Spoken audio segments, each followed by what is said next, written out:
Hello, explorers!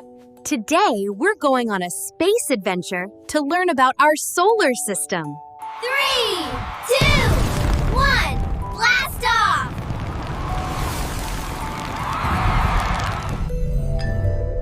The sun is bright, the sun is warm, it gives us light all day long.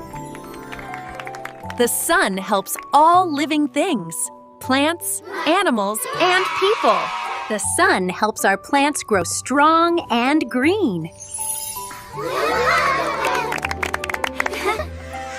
The sun gives us daytime and energy for everything around us.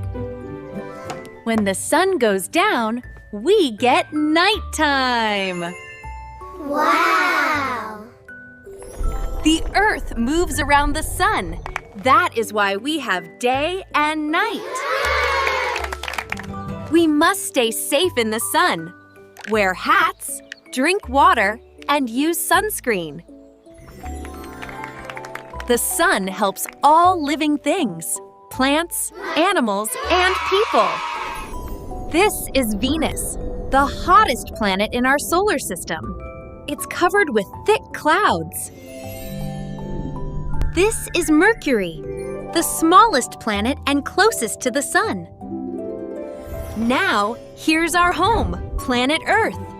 It's full of life, water, and beautiful lands. Look at Jupiter, the biggest planet in our solar system. It has a giant storm called the Great Red Spot. Great job, little explorers! Today we learned about the Sun, Mercury, Venus, Earth, Mars, and Jupiter. Goodbye, my little space explorers. See you soon for another fun adventure. Bye, Teacher Rooshy!